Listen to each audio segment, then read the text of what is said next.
Olá, associados e associadas da MEPA, estamos dando início a mais uma MEPA Pode Mais, o podcast da MEPA, o nosso local de conversa, de diálogo, cada vez mais trazendo convidados especiais, né, e de todos os segmentos. Hoje nós estamos recebendo aqui o professor Michel Pinho. Seja bem-vindo, professor, à casa da MEPA, e obrigado por aceitar nosso convite. Obrigado, Lívia. Eu tô com um sorriso no rosto por muitos motivos, né? Primeiro, para te dar parabéns pelo projeto. Eu acho que isso desmonta a imagem do encastelamento do Poder Judiciário. Isso é fundamental para a sociedade.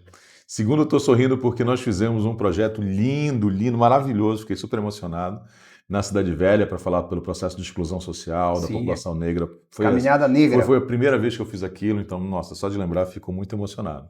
E eu estou rindo também porque o Líbio chegou aqui e disse assim, Michel, e o Bibi Costa? Não é? Exatamente. Então, o Bibi Costa é esse nosso palacete aqui do lado, que ele é fundamental para entender o processo da arquitetura em Belém. Ele é construído pelo Bolonha, mas as pessoas, além disso, têm a história de que ele é mal assombrado. Mas aí, para ele ser mal assombrado ou não, vocês vão lá entrar, porque eu tenho pavor dessas histórias. Tá? Para os colegas, porque nós temos muitos colegas que são de outros estados, né? Uma carreira atrás. Sim. E às vezes nem frequentam tanto a capital. Sim. Então, para os colegas se situarem, os nossos amigos juízes e juízas que estão espalhados aí pelo interior, a MEPA fica localizado na José Malché, esquina com a Joaquim Nabuco. Sim. Do lado direito, para quem está vindo da mão da rua, e do lado esquerdo, exatamente da José Malché, fica o palacete Bibi Costa, que reza a lenda que seria mal assombrado. O professor disse que não era. Quando ele entrou aqui, eu já falei, olha, tem uma energia mais ou menos assim, pesada na vizinhança, e ele meio que desmistificou isso, né? São as histórias, né? Mas isso é importante porque coloca uma memória. Qual é a origem, professor, do palacete? Isso é importante. No final do século XIX e no século XX, para você aí que não está habituado a vir para Belém, a nossa capital passou por um processo de transformação muito forte, Líbio. E isso é muito impactante para mim falar, porque as pessoas não têm ideia. O mundo precisava de borracha por causa do processo da formação do automóvel, né? Não só do automóvel, da bicicleta, do calçado. Então, a borracha produzida a partir do látex, ela era exportada da Amazônia. O mundo precisava disso e nós correspondíamos a mais ou menos 95% dessa produção. Só que de toda essa produção, né, 90% saía do Porto de Belém. E aí qual é o número importante? Era cobrado 20% de toda essa exportação que ficava em Belém. Então é muito dinheiro. Né? É muito dinheiro.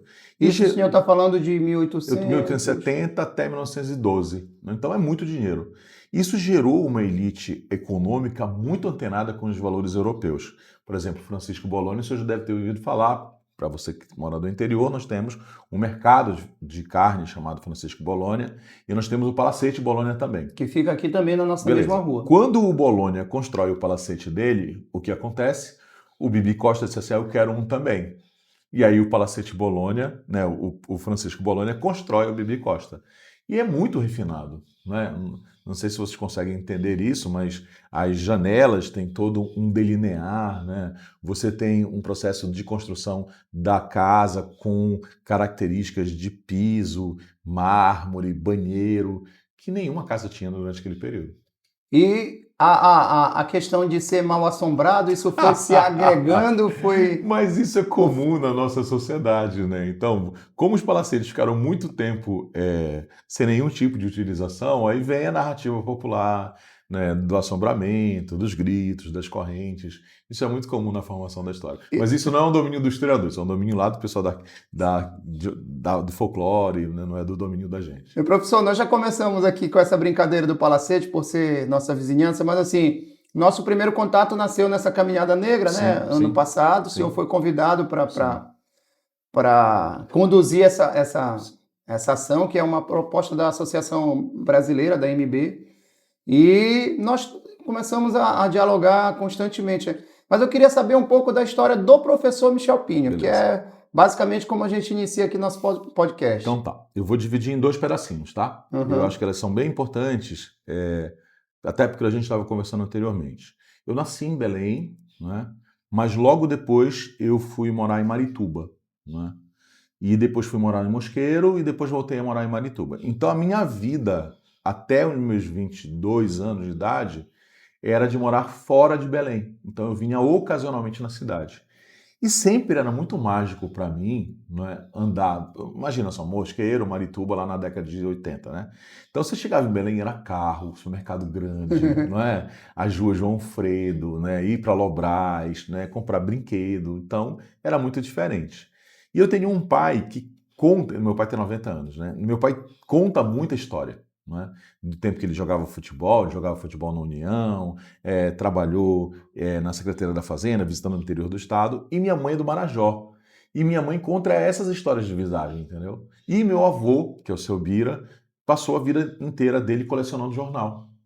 Ah, Então, quando eu tinha 15 anos, eu descobri que ele tinha 30 anos de jornal acumulado na casa dele, classificado pelas notícias. Então, tinha uma pastinha chamada Portos do Pará. E aí tinha as notícias do Porto de Pará classificado. Tinha uma pastinha chamada Prefeitura de Belém. Aí tinha as características da prefeitura. isso ainda existe? Não, não. No final da vida Pô, é um dele, arquivo, né? ele acabou ficando muito senil e destruiu uma parte. Eu salvei só umas 3 ou 4 pastas, assim, volumes de pasta, entendeu? E não seria diferente porque eu virei historiador, né? E aí veio morar até 20, aí E veio aí, 20 anos. 20 anos. Aí me formei, né? Me formei e fui morar 6 anos em Marabá. E aí em Marabá comecei minha vida como docente. Saí de Marabá, voltei, virei professor universitário por 2 anos, né? Numa subsede da Universidade Estadual do Maranhão. E aí depois virei professor do ensino básico, onde eu estou até hoje. O curso de História da Da UFPA, UFPA. aqui, né? Que é Aí eu fiz bacharelado e licenciatura na UFPA, tenho uma pós-graduação na Fundação Getúlio Vargas e um mestrado em Comunicação, Cultura e Linguagem da Amazônia.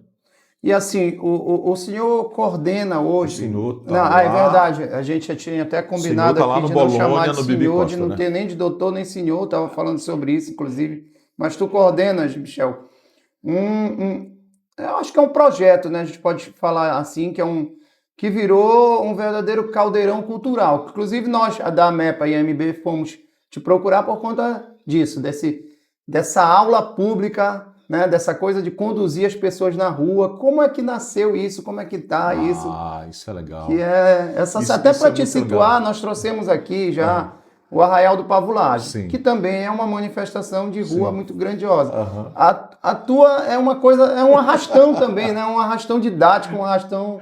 Lívio, assim, eu sempre fui apaixonado pelas duas coisas. Eu sempre fui apaixonado por ser professor e sempre fui apaixonado por ser historiador. Então essas duas coisas na minha cabeça estão muito juntinhas. E aí eu tinha uma necessidade, em 1999, dos meus alunos entenderem aquilo que eu falava na rua, porque eu não conseguia entender, Forte do Presépio, Casa Sim. nas Janelas, Porque para falar isso para eles e Torre Eiffel era a mesma coisa. Eu disse assim, vamos fazer o seguinte, tal dia, qualquer pessoa pode ir. Você pode chamar seu pai, sua mãe, seu avô, seu namorado. Eu vou estar lá 8h15 da manhã e a gente vai sair andando. Beleza, começou com 20 pessoas, hoje dá 1.000. E tem quanto tempo mais ou menos isso? Não é só Da fazer primeira aí. 25 anos, eu Ah, acho. já tem todo esse tempo. Ah, E existe assim um roteiro, pelo menos estabelecido por ti, assim, não, a aula tal sobre a escravidão no Pará, ah. tem esse roteiro, aula Isso é sobre. boa pergunta, isso é uma excelente pergunta. Porque os roteiros nascem de forma mais aleatória possível. Nós temos um automóvel em casa, mas eu tenho uma motinha, bem pequenininha, uma scooterzinha, que eu sou umas 3 vezes maior que ela. Então eu estou andando ela na rua e eu passo pela frente do prédio assim, isso vai ser legal, não é? Então, aí eu passo, daí eu começo a contar o tempo, vou para o computador, quantos metros eu tenho para fazer isso? 900? O que tem de... Aí eu crio esse Sai roteiro. Aí mapeando saio ali. mapeando. E aí eu descobri um aplicativo que faz a leitura da sombra. Então, depois eu faço um mapeamento de se dá sol e sombra entre 8 e 10 horas da manhã. Porque é fundamental para o passeio que tenha sombra. Porque dá muita criança e É. muito idoso. Entendeu? Então tem toda uma logística por isso, E que entendeu? tu lembres assim desses roteiros, o que que tem Tem assim? 3 que eu gosto muito. Tem Sim. 3 que eu gosto demais. Tem muitos outros, mas 3 que eu gosto demais. O da Cidade Velha, né? O da Campina, para as pessoas descobrirem a Campina. E terceiro, da Presidente Vargas. E cada um desse conta que tipo de história? Boa pergunta também. Da Cidade Velha, o início da colonização, até o século XVIII. Já de 1616, primeira rua de Até Belém. final do século XVIII ali. A da Campina passa por outra fase da cidade, que é o século XIX, da Belém Imperial, e a Presidente Vargas fala da Belém Moderna. Da Presidente Vargas A Belém Moderna. adiante. O que eu chamo de Belém Moderna é a Belém dos anos 30, 40 e 50. Porque tu não consegues ver isso na Presidente Vargas. Mas a associação comercial é da década de 30, o importador é de 54, o Renascença é de 51, o Piedade é de 49. Dos prédios, todos modernos. Palácio do Rádio, E aí, quando eu ao falei... Manuel Pinto da Silva então, também. Quando eu te falei que a gente ia falar sobre legislação, porque é muito bacana tu fazeres isso, né? Porque tu não imagina, mas o prefeito de Belém estabeleceu lá na década de 40 que o gabarito mínimo da construção seriam 10 andares. Então, se tu lembrares a Presidente Vargas, ela não tem nenhuma casa. Por que ela não tem nenhuma casa? Por um motivo absolutamente simples. Porque essa é uma determinação legal da Prefeitura de Belém. De subir os andares. Sim. Uma coisa que tinha no início também do século, assim, do século passado já, era a política do lemismo, né, que se chamava, né?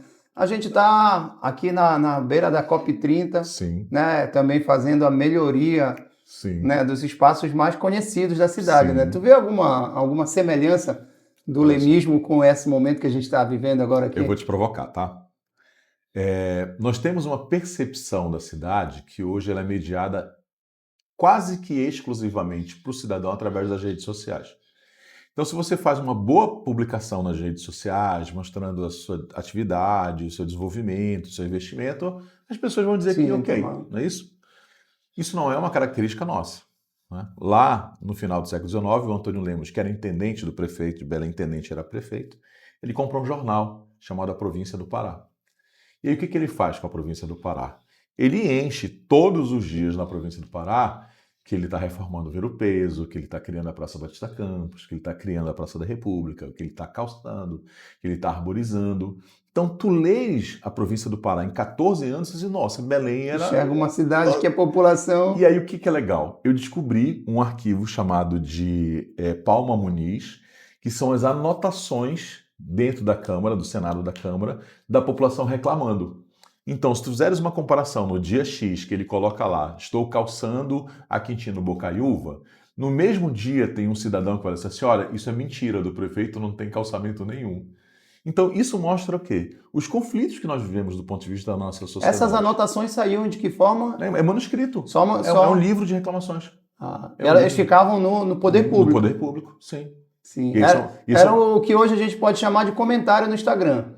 Talvez uma publicação da prefeitura embaixo viesse ou do governo. Exatamente. Né? Elas estão todas no Senado da Câmara. Seriam os comentários. Sim, exatamente.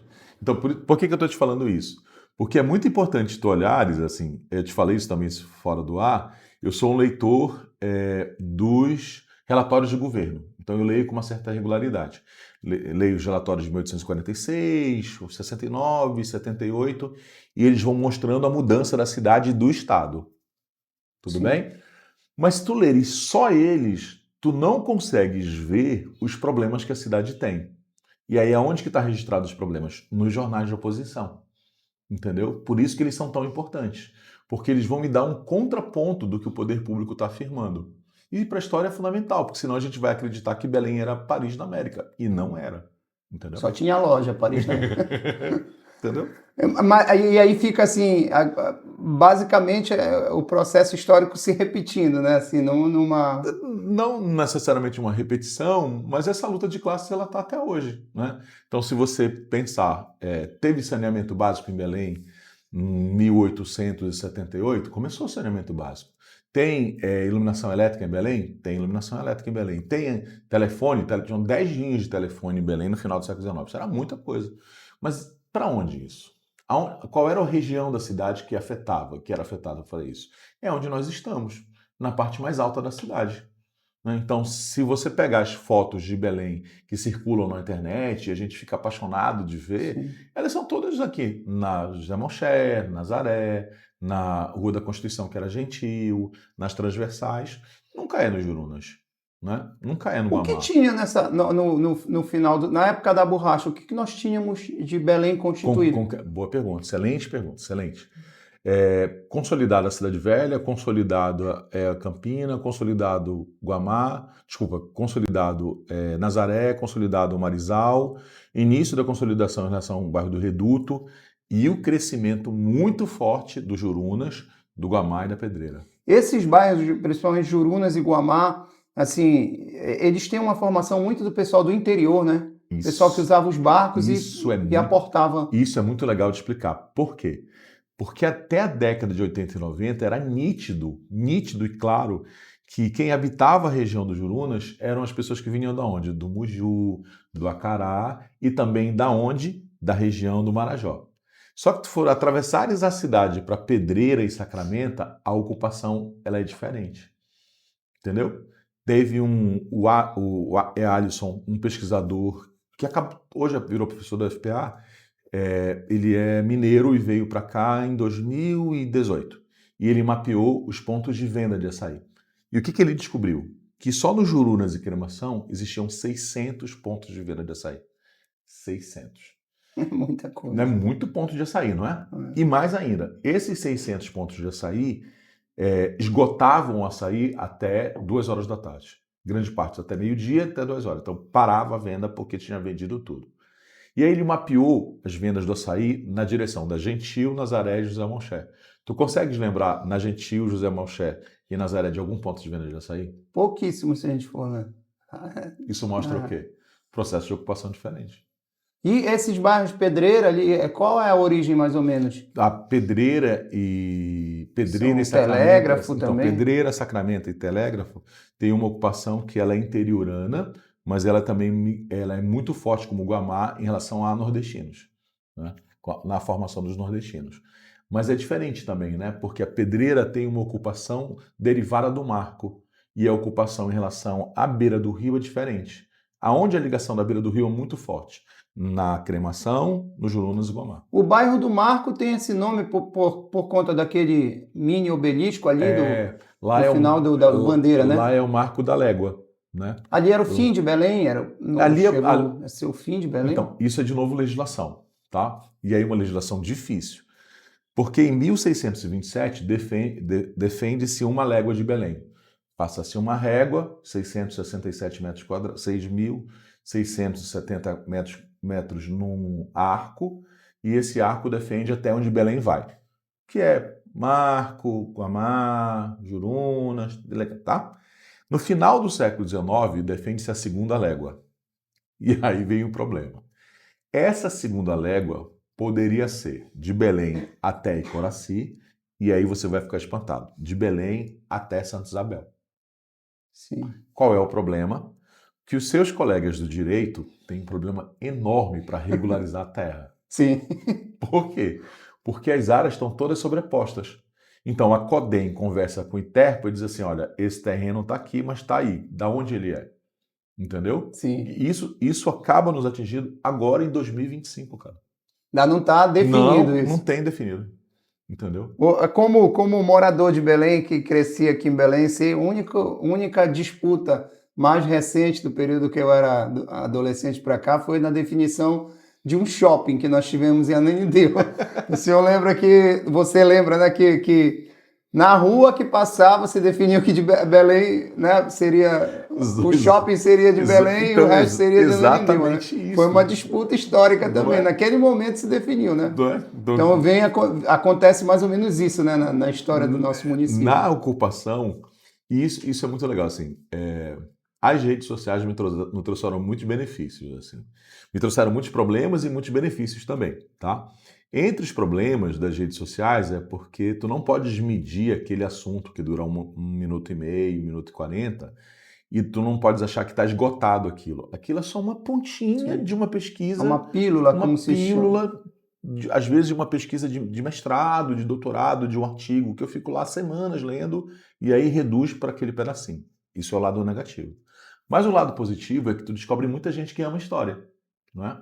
Então, e muitas dessas pessoas que acabam se apaixonando por história veem valor nos seus arquivos. Então, eu vou regularmente à hemeroteca da Fundação Cultural do Pará, já fui convidado ao arquivo do ITERPA, setor de obras raras da Embrapa, Já me convidaram para a CODEM, Companhia de Desenvolvimento O Tribunal de Urbano. Justiça tem o seu museu, né, que fica aqui na Já Avenida fui ao Nazaré. Tribunal de Justiça. E isso é bacana como historiador, entendeu? Porque eu não consigo ver a possibilidade da gente não pegar esses arquivos e dizer assim, sociedade, olha, vem ver a nossa história, né? Está abrindo os arquivos para isso. E por que eu estou te falando isso? Porque esses arquivos revelam muito sobre a nossa sociedade, entendeu? Revelam muito, por exemplo, os processos de... Isso é muito bacana. Os processos de construção dos relatórios de governo do Lemos é uma aula, entendeu? Você vai ver, por exemplo, em 1898, ele estabelecendo a compra de 2.000, a mando de 2.000 mangueiras para arborizar Belém. Ele mandou produzir 2.000 mangueiras. E aí a gente virou cidade da onde? Das mangueiras. Uma coisa. Só que a gente não entende que ele também ordenou o plantio de 2.000 palmeiras. Estão aonde essas palmeiras? Aí eu te pergunto, aonde estão essas palmeiras? Não tem registro, não tem... Exatamente. Pelo que a gente lembra de palmeira em Belém, talvez a Trindade ali ao lado da OAB tem algumas... Aquelas são anteriores. São anteriores. São anteriores. Então essas palmeiras não apareceram. Elas palmeiras não apareceram. Engraçado, né? Não sei. É um escândalo que talvez não tenha aparecido nesse... Ele ordenou 2.000 palmeiras. Essas 2.000 palmeiras não apareceram. E professor, assim, a gente está à beira, talvez, do maior encontro, né, socioambiental. Sim. É o maior do mundo, eu acho, né? Sim. Sem dúvida nenhuma, por envolver. E há aquela... Naturalmente, nós estamos observando isso, o preconceito regional, a questão de que nós não vamos conseguir, talvez. Eu vi uma postagem sua em relação à grandiosidade do Círio de Nazaré, Sim. já bem no início do século, né? Sim. Quer dizer, que mostrando que a gente sempre, mais ou menos, esteve habituado com grandes eventos, Sim. né? Essa é uma bela informação também, né? Uma boa provocação. O Círio de Nazaré sempre foi o Círio de Nazaré desde 1793 com muita gente. O primeiro Círio de Nazaré é 8 de setembro de 1793.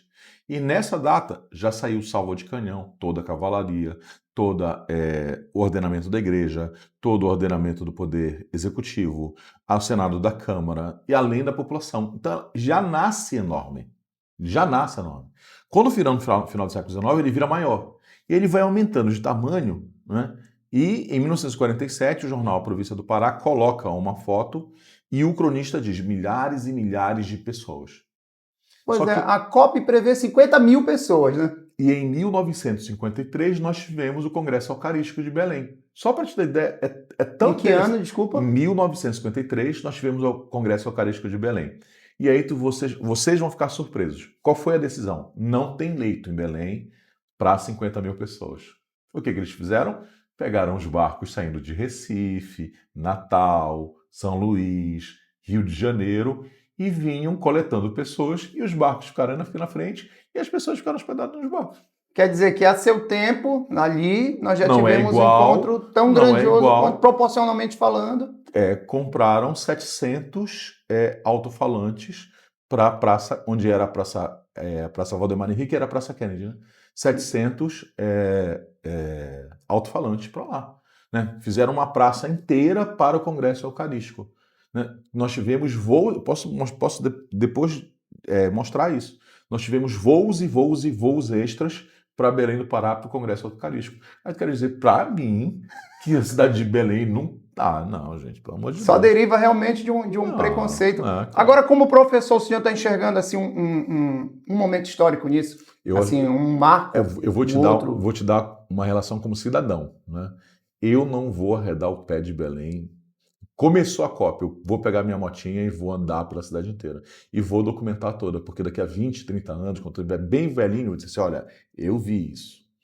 Né? Eu documentei isso, entendeu? Como um desses marcos que a gente já viveu. Talvez como a vinda do Papa como aqui também Papa, foi sim. Né, que depois originou hoje a Avenida João Paulo, ali houve a missa, né, que ele tem primeiro a missa são 140, então 1º de dezembro, né? São 140 delegações convidadas e confirmadas. 140, né? Então a gente vai ter aqui a formação, já chegou o tanque de guerra. Belém nunca teve isso, né? Então, para um historiador, isso é mão cheia. É um prato cheio. Nossa Senhora, isso é legal. E assim, dessa formação de Belém, da origem do nosso povo, assim, eu queria que o senhor falasse assim, você falasse um pouco do Brigue Palhaço, da nossa história cabana, o que é que forma o belemense? Tá. Nós somos frutos de uma história de crise, primeiro ponto, né? De uma crise dos tupinambás em relação aos portugueses, de uma relação dos caetés que fugiram para o interior, depois das crises de saúde com o sarampão que eliminou e matou muita gente em Belém do Pará no século XVIII. Mas quando nós chegamos no século XIX, as coisas vão ficando mais agudas, né? Porque tu consegues ver um certo desenvolvimento econômico na cidade de Belém no século XVIII. Igreja da Sé, Igreja do Carmo, os Largos, Palácio do Governo. Mas o interior é muito pobre, entendeu? Uhum. E esse interior tem uma marca que é a presença portuguesa de exploração muito forte. E aí nasce uma questão quando o Brasil declara sua independência. Tá, quando o Brasil declara sua independência, o Brasil é de quem? De brasileiros ou de portugueses? De brasileiros. Mas por que os portugueses ainda estão no controle dos melhores postos? E é justamente aí que nasce a tragédia do Brigue Palhaço. Não houve essa inversão. Não, Não, aliás, não houve mudança alguma, né, não, no dia seguinte, digamos. não houve. O dia seguinte foi marcado pela continuidade institucional que a gente teve. A tentativa de mudança institucional é a tragédia de Brigue Palhaço, onde aqueles soldados negros empobrecidos vão... Isso nós estamos falando de 1823, né? Outubro de 23, né? E são esses homens que vão se rebelar e vão fazer uma das maiores revoltas que nós temos, tá? Ponto. 12, 13 anos depois, você tem um outro processo. Já é 1835, 35, 36. Tem uma coisa pior ainda, que é o Rio de Janeiro mandar para cá o Lobo de Souza, que era governador, e que não tinha tato, né? Que não tinha jogo de cintura, que não tinha diálogo com a população. Então, Lobo de Souza vai pegar essa população pobre e vai mandar, que morava em Belém, para Óbidos, para Alenquer, para Santarém, para servir nas forças da Guarda Nacional por um valor muito baixo, passar fome, né? Vai aumentar a cobrança de impostos em relação aos latifundiários do Moju e do Acará, vai perseguir politicamente o Batista Campos. Então, ele chegou e desagradou todo mundo, né? Então, todo esse conjunto de fatores fizeram que, e aí para que você não é do Estado, que não chegou a estudar a história do Pará, no dia 7 de janeiro de 1835, o governador do Pará morre nas mãos dos cabanos. Morre. O governador ele foi morreu. Retirado era no prédio aqui, palácio, ao lado do nosso Fórum Civil? Sim. Palácio... Ele Lauro Sodré. Lauro Sodré, Hoje né? Lauro Sodré, né? Que era o Palácio dos Governadores. Ele é morto. Então, eu desafio a vocês a pesquisarem que governador foi morto na história desse país pela mão do seu próprio povo. E aí começa uma luta absolutamente sangrenta, né? Mas uma luta complexa, porque hoje não se entende mais que era a luta apenas do povo, né? Os latifundiários também queriam chegar ao poder, né? O Félix Clemente Mochet tinha seus próprios interesses, né? Parte da igreja tinha interesse, havia uma perseguição. Então a cabanagem está sendo revisitada hoje, historicamente. Completamente. E existe uma revisitação dessa há pelo menos 20, 30 anos. Entendeu? Agora, assim, da nossa formação de povo, formação de característica do que a gente tem hoje do belemense. Sim. Que eu até não sei se tu concordas comigo nesse aspecto como se fosse um nacionalismo interno, digamos. Entendi. Essa nossa característica, ela vem daí? Essa característica, primeiro, de eu sou de Belém e a minha terra é importante, eu gosto de receber bem, mas eu também gosto de ser valorizado. Isso é uma característica nossa, né? Beleza. Isso é também bem importante. Nós somos frutos de muitos povos, né? Os árabes vieram para cá, os judeus vieram para cá, os espanhóis vieram para cá, os italianos vieram para cá, os nordestinos vieram para cá, né? A população do interior, do Marajó, do Acará, do Moju também. Essa luta, esse conflito nos forjou, né? Mas nós amamos essa terra, né? E isso é muito impactante para mim nas redes sociais. Toda vez que eu vou falar um vídeo exaltando, nossa, são, sei lá, quantas dezenas de milhares de pessoas que vão ver, compartilhar, etc e tal. Por que a gente reconhece isso? Porque nós temos uma história muito única, Líbio, não é? Nós temos uma história alimentar única. Tacacá, tucupi, maniçoba, farinha. Nós temos uma história musical também muito única, né? A gente tem a influência do Caribe, a gente tem o carimbó, a gente tem o lundu, a gente tem uma influência arquitetônica muito forte, com uma escola portuguesa, uma escola italiana, o neomodernismo, a Belle Époque, né? Todo esse conjunto de fatores nós temos consciência, né? Então, quando a gente viaja para os outros lugares desse país, a gente não vê essa diversidade que tem aqui, né? Por isso que eu acho que é muito forte quando a gente fala que é de Belém e as pessoas, né, se enchem. E isso é muito bonito de ver. É uma característica, sem dúvida, do nosso povo, né? Se a gente for buscar, por exemplo, Valdemar Henrique, ele foi um grande fornecedor de cultura ali, né, para o modernismo, inclusive, né? Falava-se muito na vinda do Mário de Andrade para cá, né? Na época, para coletar. Mas o Valdemar Henrique é esse cara que marca a história da música brasileira. Sim. Né? Sim. E nós temos várias músicas do Valdemar Henrique que fazem parte do cancioneiro brasileiro até hoje. E outros grandes, sim, né? Enfim. O Carlos Gomes morreu em Belém, né? Morre em Belém, embora seja de Campinas, morre em Belém, reconhecido internacionalmente, entendeu? Que também é uma grande referência da produção. Ou seja, ele veio também, né, se embebedar da cultura naquele período, né? Hoje eu coloquei que em 1947 veio Emilínia Borba para Belém do Pará. Mário Lago morou em Belém, né? Foi radialista, era Rádio Clube já? Né? Já era Rádio Clube, né? Então, se tu juntares esses dados inteiros, tu vais ver que nós nunca fomos uma cidade subalterna, um estado esquecido, né? O que talvez as pessoas não entendam é que nós fazemos parte de um outro país, né? De um país chamado Amazônia. Sim, de uma outra realidade, né? Professor, esse ano nós vamos ter de novo a Caminhada Negra, né? Que é um projeto, como eu disse no início, é um projeto da Associação dos Magistrados Brasileiros, que visa resgatar isso. O senhor explicou, né? Você explicou lá. Quando eu chamo o senhor é pela autoridade de conhecimento, né? E foi interessantíssimo, né? Que nós resgatamos e mostramos ali para os colegas, para os filhos também dos colegas, né? E também um público, né? Sim. Dessa sua caravana aí, né? A importância também, né, nessa construção, né? Belém também veio dessa, como diz a martinalha da pretinhosidade, que ela chama. Isso é bem importante, Líbio, porque a gente não consegue imaginar que no início do século XIX, 53% da sua população de Belém era negra e escravizada, né? Não tem como negar, né? E aí tu não tens como negar também que essa população negra e marginalizada vai ser, por exemplo, a base do bairro dos Jurunas, não é? Então, que é eminentemente negra, não é? Tu não tens como negar que essa população negra é eminentemente o quê? É do bairro do Guamá, e depois vai se difundir para os outros bairros. Então faz parte da nossa Constituição. Jurunas e Guamá carregam o quê? A quadrilha, o boi-bumbá, o terreiro de Mina, que são manifestações negras. E já vai ficar aqui, já deixa então para tu deixares aberto esse convite, vai ser em novembro, a gente vai marcar uma data. Como eu sempre falo aqui também, se a gente fosse ficar conversando, a gente ia levar horas e horas e ainda ia faltar assunto. Então, queria que tu fizesse assim, as tuas considerações sobre essa nossa conversa e também já ficasse à disposição, porque a gente vai ter que continuar, tanto para divulgar essa caminhada, sim, que virá em novembro, sim, quanto para os outros assuntos que cercam essa cidade, esse estado e que formam a nossa cultura. Eu vou reafirmar o que eu disse no início. Queria agradecer o bate-papo, né? Eu estava meio receoso como ia ser, mas foi um bate-papo muito gostoso, muito legal. É bacana encontrar alguém que divide uma paixão de história, isso é nítido. Também eu acho que nem todos sabem, mas eu sou filho de uma professora de história. Então, isso já então pronto, ó, de casa. Revelou tudo agora.